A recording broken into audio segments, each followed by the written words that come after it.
Hello everyone, welcome back to the Zach GP channel, and as always, here is your post FP2 video for F1 Fantasy. Basically, where I will go through most of my final thoughts after the FP1 and FP2 session, help you with your team selections with the best assets you should be using, and I'll help you with the best strategies as well. So, as always, this is going to be hard and fast information, as I'm going to keep it short and sweet to give you the most amount of information possible for F1 Fantasy in the most efficient way. But as always, if you like this video, like and subscribe, it really helps the channel. And if you enjoy the new style of how this video looks, comment down below, because I'm trying different things each and every week to try and make this video as good as I can. But anyway, let's get into the tier list of every driver and constructor you should be using. And as always, if I do not mention a name, that means you should not be using them. Now, straight away, talking about the A tier drivers, FP2's actually switched it up quite a bit, and you might think I'm talking about the Mercedes drivers. However, their budget just really isn't worthwhile. It still just looks like too much of a risk to go for an A tier driver of the Mercedes kind.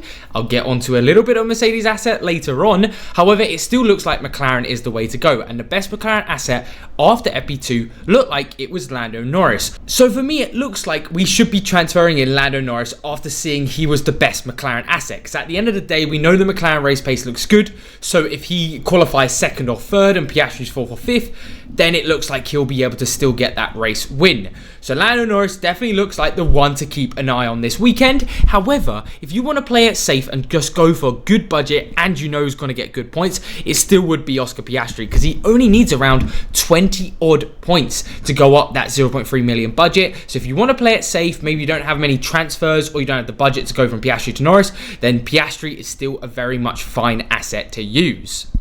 Anyone else A tier driver wise, I do not think is worth it now, however. Then for the B tier drivers, we have the likes of Nico Hülkenberg, who looks like the best driver for budget and points. He needs negative points to go up 0.6 million, and with that 32 points to his name from Spain, he'll be good for the next couple of race weekends. Then you have Isaac Hadjar, again brilliant for points and budget. Liam Lawson, Colapinto, Bortoletto, and Fernando Alonso. Anyone else B tier driver wise, I wouldn't really recommend. However, if you want to go for a little bit of a differential play, you could go with Esteban Ocon. He looks like the safest, dangerous asset if you really wanted to try to mix it up a little bit, as a lot of people will be running the same similar teams. And then also to that sort of point, if it takes you more than a -10 to get rid of the likes of Ocon, Carlos Sainz and Ollie Behrman, I would say just stick it out for one more race weekend, as realistically they could still go up 0.2 million, or if they just go down -0.2, it's not too terrible.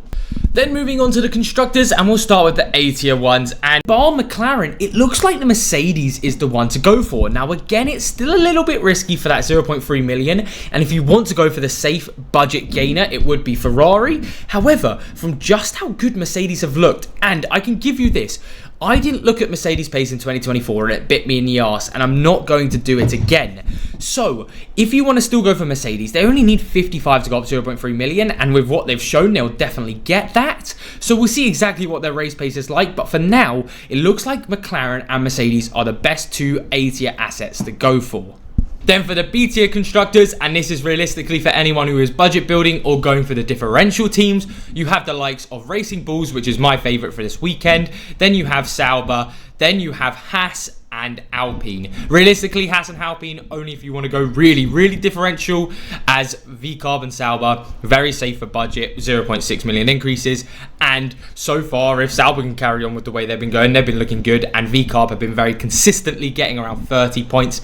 As a B tier constructor, that is extremely good. But now with the tier list out of the way, I now need to talk about chips, as coming into Canada, it doesn't look like we need to use any. Again, I'll start off with no negative. It's not a sprint race weekend, and it's not looking like it's going to rain. So straight away, there's no need for no negative, as it shouldn't be too much of a crazy race.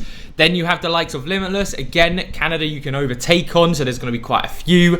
Plus, it's not a sprint race weekend, so the deltas aren't really there. Like I mentioned, if you still have Limitless, you want to really probably use it at Spa now. However, it would have been best to have used it earlier. And then for the likes of Autopilot, Extra DRS, these are all chips we really want to be using in the second half of the season when we have 2 A-tier drivers and 2 A-tier constructors. So I wouldn't recommend any of those as well. Now, like usual, final fix a little bit different, because if a driver does have a terrible qualifying, like a Piastri, like a Norris, like a Leclerc, like a Verstappen, George Russell, but any other driver than that might be pushing it a little bit, then you could try final fix to them. However, that's something we'll only know past qualifying. So with that all said and done, let's now head over to the best part of the video, your team selections. Now, heading into team selections, the first team I really need to talk about, of course, like I've mentioned throughout this video after FP2, is the Norris looking strong. Now, again, it depends on how much budget you have, but I'm going to go through each team you can sort of use with Lando Norris in your team selection, so don't you worry.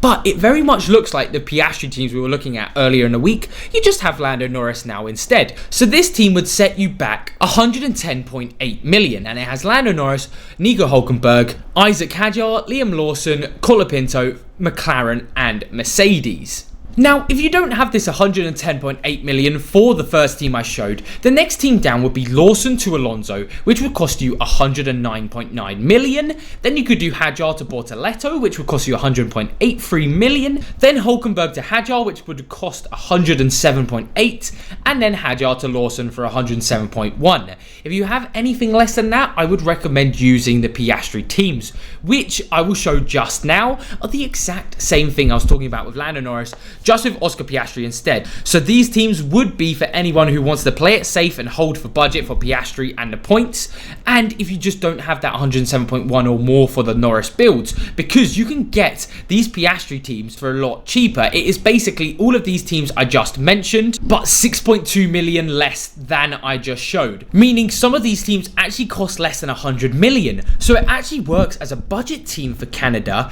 and also for brilliant points. So this is a very interesting weekend now, as Mercedes have really thrown a spanner into the works of exactly how we use these team selections. Now, if you still don't really believe in the Mercedes hype and you want to go for something a little bit safer on the differential side, let's have a look at the differentials, because this is quite an interesting team. Now, it's not one of my favorite teams to use. However, I do understand as a differential, it's quite an interesting play. And these teams look like Piastri, Norris, Hadjar, Lawson, Hülkenberg, McLaren and VCarb. Now, this team would actually set you back 118.6. So I hear what you're saying. Oh, that's quite a lot of money. I don't actually have that yet. So for anyone who can afford that, because some people can, 100% go for this. This is the dream team for this sort of differential play. However, if you can't afford this, again, just follow the transfers down that I'm going to give you right now until you can afford this team. So if you can't afford it, go Hülkenberg to Colapinto for 116.5. If you still can't afford this, Lawson to Bortoleto for 115.6, and then Hadjar to Alonso for 114.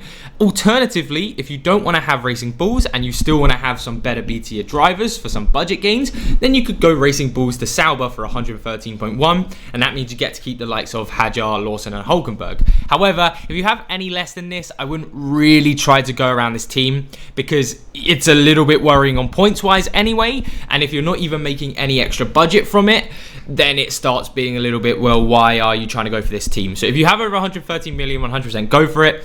But realistically, it is a higher bracket team for anyone who wants to use it. But everyone, that is it for this post FP2 video. Now, keep an eye out for my live stream over on FanAmp, which we'll be doing after FP3, which we'll be doing an hour before the qualifying deadline to go over our final thoughts, just in case anything changes in FP3 or we have some drama right before qualifying. And of course, if you want to join a league, head over to the featured leagues and join the fantasy formula. We have so many people in it right now, it's getting very exciting. But as always, thank you all so much for watching. I hope you all could get something out of this video to really help just a little bit with your teams or where you want to go for Canada. But as always, you can find me on Twitter, Instagram, TikTok, Discord, all of the above if you want to check those out. But anyway, enjoy the racing, enjoy the F1 fantasy, and have a great rest of your week. Take care.